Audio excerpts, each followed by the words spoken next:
He's just a useless husband. My wife said IT in court. I stayed silent. The judge asked her attorney, "You really don't know who he is?" The attorney froze. "He's just a useless husband." My wife said. My wife's face went pale. "Okay, welcome in. This is an original tale for a story, and it took a turn I did not expect. Let's get into it." My sister said to my 9-year-old, "You will never have a house like us." Then her cousin laughed in her face. "You will clean dirt like your mother." My mom nodded as if it was normal. The next morning, they found out where all their money came from. Wait, what? I knew we were early because the street was already full. Not a few cars full. Full like someone had decided a 10-year-old's birthday party should require traffic control. That's my sister Layla. She doesn't host. She performs. If you arrive on time, you're late. If you arrive early, you get to watch her stage the scene before the audience walks in. Willa sat in the back seat, clutching the gift bag like it was fragile. It wasn't expensive. That was the point. Inside was a bracelet she'd made herself, red and gold beads with a tiny lightning bolt charm. Autumn had been obsessed with Harry Potter, that kid's wizard series, for months. Willa had worked on it all week at the kitchen table, tongue pressed to the corner of her mouth, the way she looks when she's concentrating and hoping the world will cooperate. "Do you think she'll like it?" she asked for the 3rd time. "I think it's thoughtful," I said. "And you made it for her, not for the gift table." Willa nodded, but her eyes stayed nervous anyway, like she could already feel the room she hadn't walked into yet. We stepped out of the car. Layla's new house sat at the end of the cul-de-sac, like it had been built specifically for showing off. Fresh paint, new wood, that faint chemical smell that says somebody signed paperwork recently. There were balloons. Of course there were. A balloon arch so big, it looked like it had its own zip code. My husband Derek walked beside me, quiet, carrying the kind of calm that keeps me from saying the first thing that comes to mind. Willa took one look at the decorations and whispered, "Is this just for Autumn?" For Autumn," I said. "And for anyone who needs to be reminded what money looks like when it's trying very hard." Derek's hand brushed my back. "Not a warning, just a reminder. Willa is watching." We reached the front door and it opened before we knocked. Layla stood there glowing.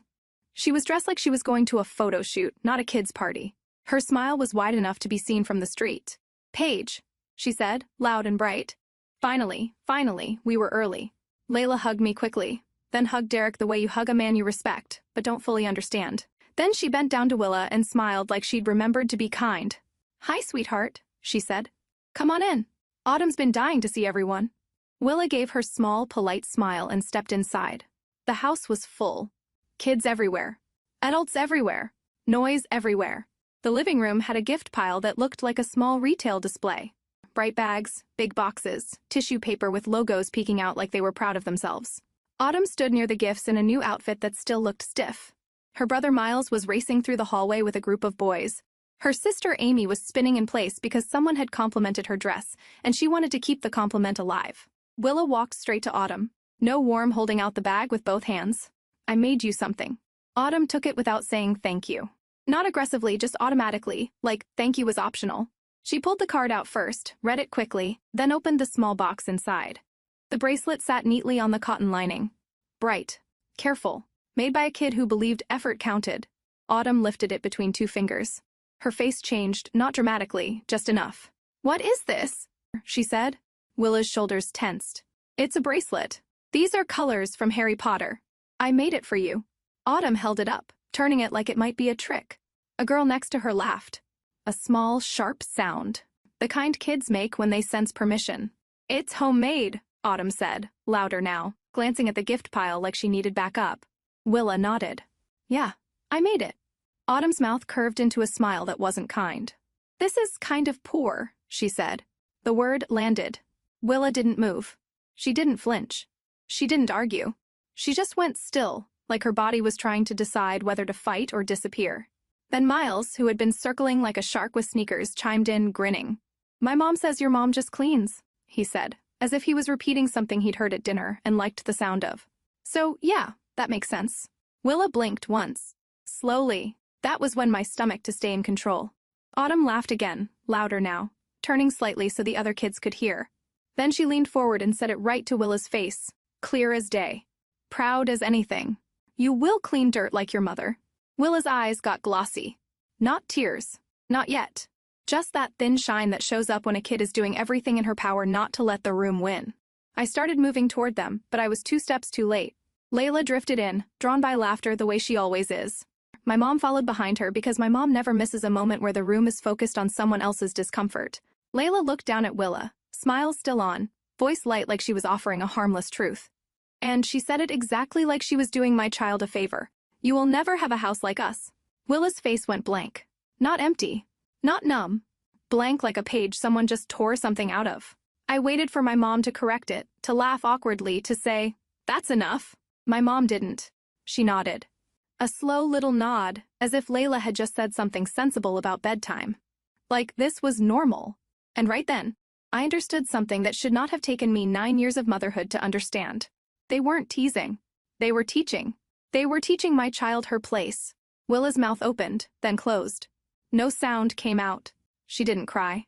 That would have been easier for them to dismiss. She just stood there, holding her hands together so tightly her knuckles went pale. Derek appeared beside me, silent, his jaw set. I didn't look at him, because if I did, I would lose the thin control I was holding onto for Willa. I crouched down to Willa's level. "Hey," I said quietly, so only she could hear. "Do you want to go home?" Willa nodded immediately. Too fast. Like she'd been waiting for permission to leave since the moment the bracelet came out of the box. I stood up. "We're going," I said. Layla's smile faltered for half a second, then snapped back into place. "Paige," she said, laughing lightly, like I was being dramatic in front of guests. It was a joke. My mom waved a hand. "Don't be so sensitive. It's true." True. Another family word for cruel. Willa slipped her small hand into mine. Derek stepped in close on her other side. We walked out. Behind us, the party noise kept going. Kids shrieking, adults talking. Layla's laugh rising above it all, determined to keep the atmosphere intact. In the car, Willa stared at her lap. After a minute, she whispered, "I thought she would like it." I kept my eyes on the road. "I know." Willa swallowed hard. "Is it bad that it was homemade?" "No," I said. "It's bad that they acted like money decides whether you're worth being kind to." Willa nodded once, small, like she was trying to store that sentence somewhere safe. We drove home in the kind of quiet that isn't peaceful, the kind of quiet where something has shifted and nobody wants to name it too early. When we got inside, Willa went to her room without being asked. Derek followed her to make sure she was okay. I went to the kitchen. I didn't pace. I didn't call anyone. I didn't rehearse an argument I knew my mother would twist. I opened my laptop instead, because confrontation gives people like my mom a stage. I wasn't giving her one. The next morning, my mom and Layla would finally understand where their money had been coming from, and they were going to hate the answer. But Willa didn't need to know that yet.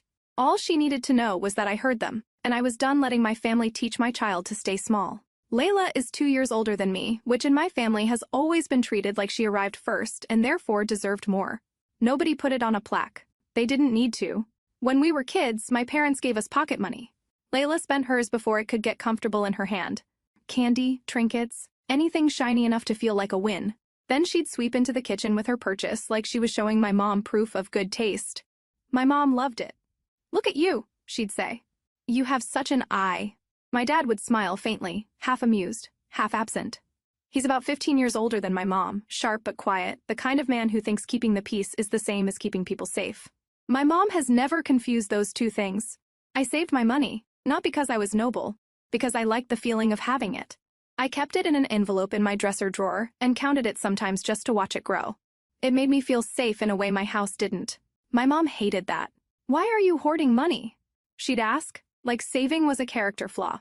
"I'm saving," I'd say. "Or what?" Layla would ask, already chewing something she bought. For later, my mom would laugh. Later isn't guaranteed. Enjoy life. Then Layla would ask for more money. And somehow there was always more. "I spent mine," Layla would say. My mom would sigh, dramatic and proud, and hand her another bill. When I asked for more, my mom would stare at me. "You still have money," she'd say. "Yes," I'd say. "Because I didn't spend it." "Exactly," she'd say. "So why would you need more?" That was the rule in my house. Spending was rewarded. Saving was treated like stubbornness. Layla grew up like she was always about to be photographed. New outfits, new shoes, always social, always surrounded. I grew up practical. Homework, part-time job, quiet hobbies. The kind of life that doesn't photograph well but does pay bills. My family didn't find that charming. "You're so serious," my mom would say. "Lighten up." Layla would roll her eyes. "She's boring." Sometimes my dad would try, softly. "Let her be." My mom would talk right over him like his words were background music. "Paige needs to learn," she'd say. Life is about people. Paige thinks life is about numbers. She wasn't wrong about the numbers. Numbers were the only thing in my house that didn't change when my mom decided to change the story. Layla married first. She married Mitchell, who looked impressive in the way men look impressive when they know how to talk. Nice car, big plans, a confident smile that makes people assume the bank agrees. My mom loved him immediately, which should tell you everything. Layla and Mitchell had 3 kids, Miles, Autumn, and Amy. Their life was loud. Their house was always decorated. Their vacations were always posted. Their upgrades were always explained like the rest of us were waiting for the announcement. My mom adored it. It fit her worldview. That's success, she'd say, staring at Layla's photos like they were proof she'd done parenting correctly.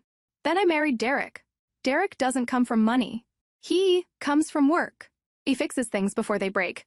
He keeps a flashlight in the car. He checks weather reports before driving. He's the kind of man who doesn't impress people who confuse chaos with personality. My mom's review of him was one sentence. He's nice. That was it. Derek and I started a business together, managed property maintenance. In plain English, we take care of rentals. We keep places standing. We fix what breaks, clean what's left behind, and make sure the next person can walk in without gagging. My family called it cleaning. How's your little cleaning thing? Layla would ask, smiling like she was being supportive. It's going, I'd say. My mom would wave a hand like she was brushing lint off her sleeve. That's not real money. We didn't argue. We just kept working. Quietly, it grew into real money. The kind you don't post about, the kind you use. And then Willa came along. Willa was a gentle baby, not fragile, just observant. She watched faces. She listened before she spoke. Even as a toddler, she had that careful way of moving through rooms like she didn't want to knock anything over. The first time my mom held her, she didn't say, "She's beautiful," or she said, "She's so quiet. Is she okay?" That was my mother in one sentence. If you're not performing, she assumes something is wrong with you. Willa grew into the kind of kid who says thank you without being told. The kind who saves her candy for later and makes birthday cards by hand because she thinks it matters. And every time we were around my family, I watched Willa learn their rules the hard way. My mom would light up for Layla's kids. Big hugs, loud praise, photos. Look at you like they'd cured something. Willa would get the polite version, the quick pat, the aw how sweet like she was a nice background detail. Willa noticed, not in a dramatic way, in a quiet way. The way she went still when the room got loud. The way she stopped volunteering stories halfway through because nobody was listening. I told myself it wasn't favoritism. I told myself I was imagining it. I told myself Willa didn't care. Mothers tell themselves a lot of things when the alternative is admitting your child is being measured and found lacking by people who should love her. Then my dad's mobility started getting worse. Not dramatic, not a crisis. Just that slow shift where stairs become negotiations and walking gets cautious. My mom did what she always does when something needs handling. She organized it. She set up a church fund with a hopeful name, Steps, and Strength Fund. The description was tidy and encouraging, the kind that makes people click donate and feel like the insurance doesn't. Better sessions, more appointments, the things that make life easier, but are easy to skip when you tell yourself you'll do it later. I could help. So I did. Not in one big lump sum. That would have become a story. I built it the way I built everything, quietly, methodically, without asking permission. 26 recurring donor profiles, different names, different accounts, small amounts that looked like a community. Altogether about $2,800 a month. And on top of that, I sent my parents the visible support. 200, sometimes 3, utilities, groceries, the ordinary stuff. Willa didn't know the numbers. She didn't need to. She just knew Grandpa was having a hard time walking and she'd ask, "Is he hurting today?" And I'd say, "He's trying his best." Derek didn't love any of it. One night, after Willa fell asleep with her hair still damp from the bath, he sat across from me and said, "Paige, you know they don't treat you like family."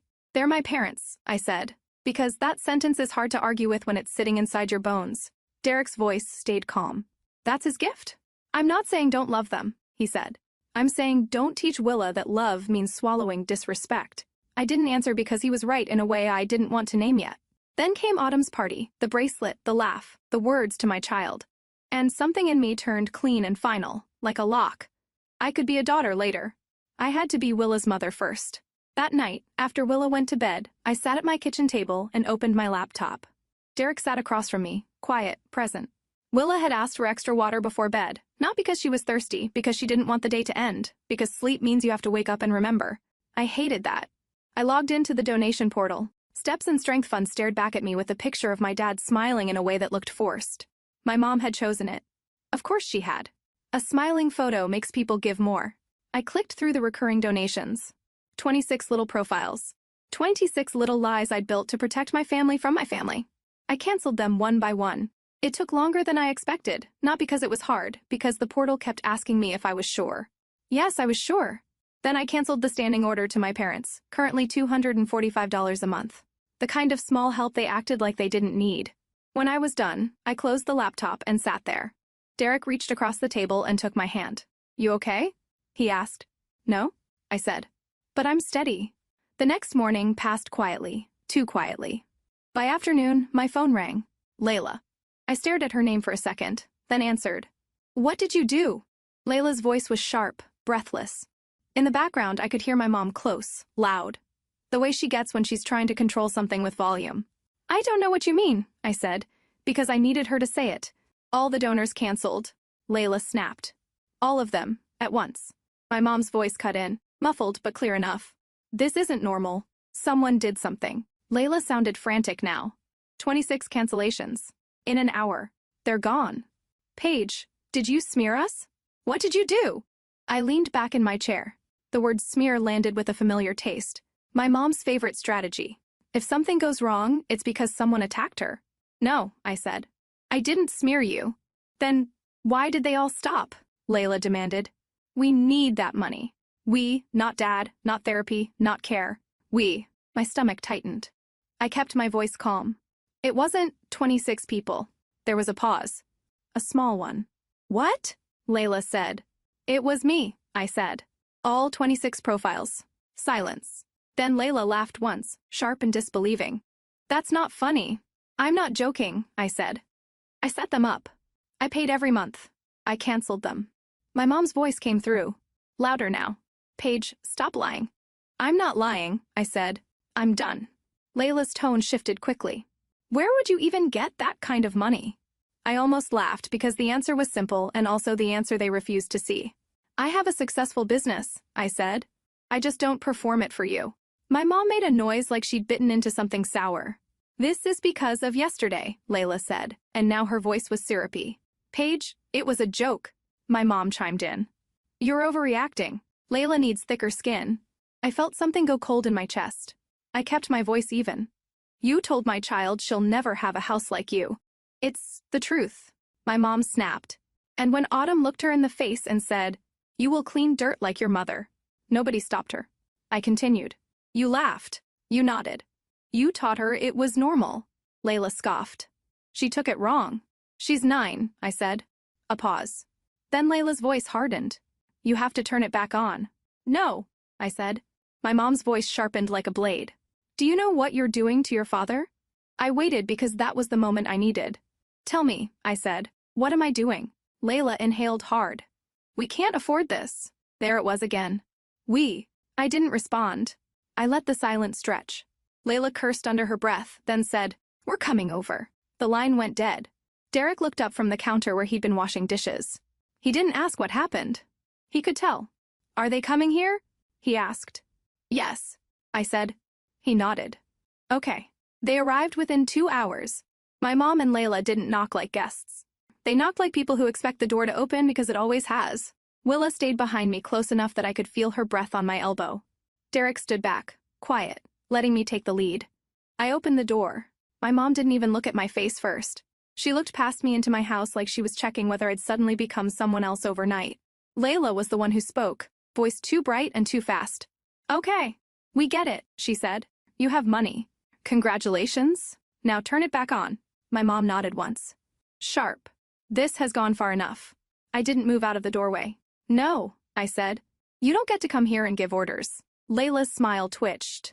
"Paige, don't do this. It's embarrassing." I stared at her. "For who?" My mom's patience snapped.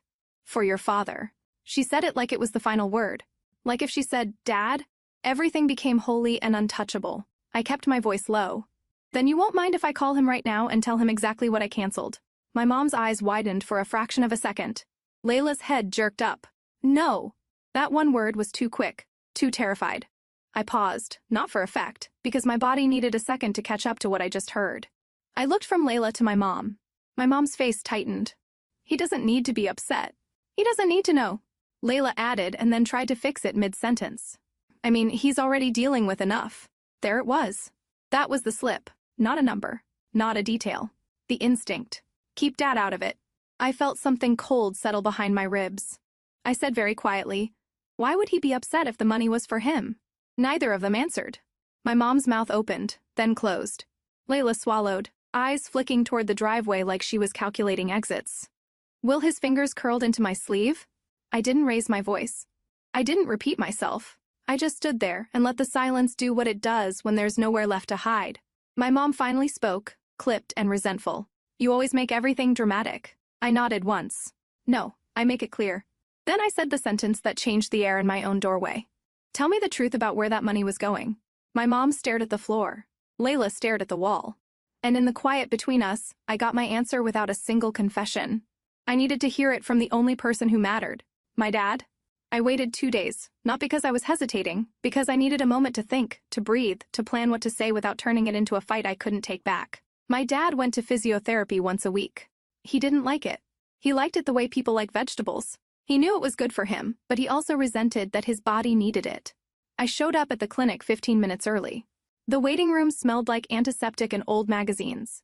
A TV played a morning show with the volume too low to be useful. My dad sat in a chair by the wall, hands folded over his cane. He looked smaller than I remembered, not weak, just older. He smiled when he saw me.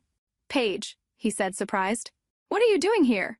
I wanted to see you, I said. Do you have a minute? He nodded. Sure. We stepped outside, away from the waiting room. There was a small bench near the entrance. My dad lowered himself onto it carefully, like his knees were negotiating with gravity. I sat beside him. For a moment I didn't speak, because I didn't want to start with accusation. How's therapy going? I asked. He shrugged. It's all right. It's basic. Insurance covers most of it. Do you do the extra sessions? I asked. The ones the fund was for. He blinked. Extra sessions? My throat tightened. The ones that aren't covered, I said, keeping my voice steady. The better program. He shook his head slowly.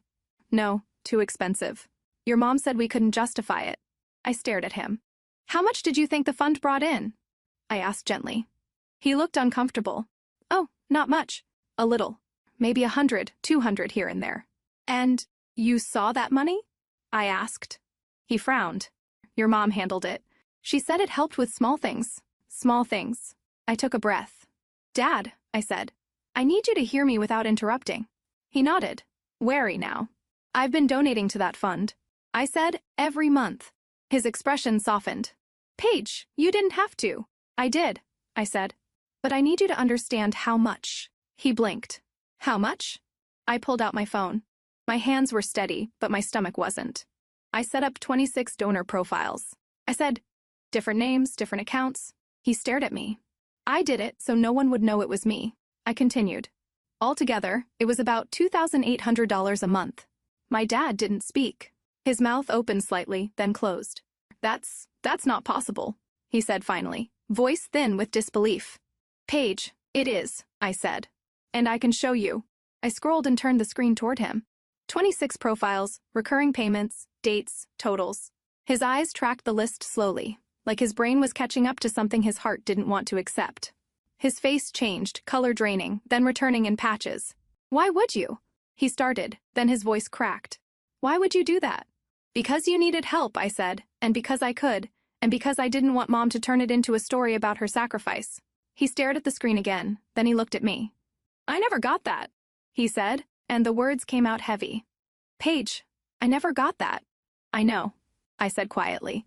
That's why I'm here. He looked down at his hands. They were trembling slightly. I thought, he said, and swallowed. I thought people were just being kind. They were, I said. It was me. He closed his eyes for a long moment. When he opened them, they were wet. I could have done the better program, he whispered. I could have walked better. I felt a tightness behind my ribs that I didn't let turn into tears. Not here, not in a clinic parking lot. I'm sorry, I said, even though I wasn't the one who did it. He shook his head. No, not you. His jaw tightened. Your mother, he said. And it wasn't angry exactly. It was stunned, like a man seeing his own life clearly for the first time. He turned his head toward the clinic door as if he expected her to appear there, smiling, carrying the narrative. She never told me, he said. I didn't fill in the blank because the blank was too ugly. That night, my mom called me. She didn't start with hello either. How dare you? She hissed. How dare you go to him? Do you want to ruin our marriage? I held the phone away from my ear for a second, then brought it back. You ruined your marriage, I said. Not me. You embarrassed me. She snapped. You stole from him, I said, and my voice stayed even. Be glad I didn't call the police. There was a sharp inhale on the other end. You wouldn't, she said, like she was challenging me. I didn't answer because I didn't have to. A week later, my dad asked me to meet him at a lawyer's office. Layla was there. My mom was there. Mitchell wasn't. That didn't surprise me. Mitchell avoids rooms where Layla's image might take damage. My mom sat upright in the chair, lips pressed into a line. Layla looked like she hadn't slept. Her eyes were puffy. Her hands kept moving, fidgeting with her ring. My dad walked in slowly, cane tapping the floor. He looked tired, but he looked decided. The lawyer explained things in simple language.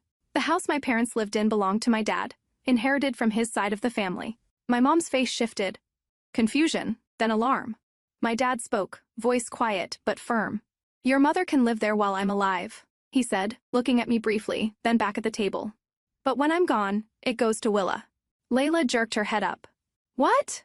My mom's face went pale. That's not. My dad lifted a hand. It is. The lawyer continued. A trust. Willa as beneficiary. Me as trustee. Clear structure. Clear boundary. My mom stared at my dad like she was seeing him as a stranger. Layla's mouth opened. Dad, you can't. I can, he said. My mom's voice came out tight. After everything I've done. My dad looked at her and something in his eyes hardened. Not hatred. Something quieter. Something that says a person has run out of patience. You handled the money, he said. And you handled it wrong. My mom's jaw clenched. Layla started crying suddenly, as if tears were a tool she'd always used, and didn't understand why they weren't working now. I sat still. Willa wasn't in that room. Thank goodness. She didn't need to watch adults bargain with consequences. After that meeting, my mom tried to control the story the only way she knows how. She told people I had scared off donors, that I had attacked the family, that I was punishing my father. But this time, the narrative didn't hold. Because my dad, the quiet man who had spent decades staying out of it, did something none of us expected. He spoke. He called relatives. He told them what happened. He didn't dramatize it. He didn't rant. He said it plainly. My wife diverted money meant for my care, he said. And my daughter was the one giving it. People went quiet. And then, slowly, they stopped answering my mom's calls the way they used to. The loudest consequence wasn't the trust. It was the silence. A year later, Layla's life looked different. She sold the house. The new one. The one she'd shown off like it was proof of being better than everyone else. The mortgage was too big. The cushion was gone. The math won. She moved into a cheaper rental. I didn't hear it from her. I heard it through the family grapevine, delivered by someone who insisted they weren't gossiping while gossiping with remarkable detail. Layla threw another birthday party, but it wasn't a production anymore. It was small. Family only. Mostly because she couldn't afford more. And partly because once people know you were siphoning money meant for your own father, they get busy on birthday weekends. Her kids struggled. They'd grown up thinking no was a temporary condition. Now it was the permanent weather. My parents stayed together. No dramatic separation. No big exit scene. They'd still live in the same home. But the future of that home isn't my mom's anymore. It's in a trust. For Willa. My mom can live there while my dad is alive. That was his choice. He didn't want to blow up his life at his age. But when he's gone, she doesn't inherit the house she's always treated like proof of virtue. My relationship with my mom is close to zero. We speak when we have to. Briefly, carefully, like people handling something sharp. My relationship with Layla is even less. Not because I'm dramatic. Because I'm done volunteering for pain. My relationship with my dad changed. He started spending money on himself without apologizing. He goes to the good therapy now. The kind he used to call too much. And I pay for it names. Just an appointment card, a receipt, and my dad walking a little steadier. He comes over every week. Sometimes alone. Sometimes with a small bag of fruit he insists is for Willa. He sits at our kitchen table, while Willa shows him her newest bracelet, her newest drawing, her newest obsession. He listens like it matters. He's a better grandfather now. And quietly, he's trying to be a better father. Once as he stood at the door putting on his coat, he said, "I should have spoken up sooner." I didn't respond right away. Because that sentence is heavy. Then I said, "I know."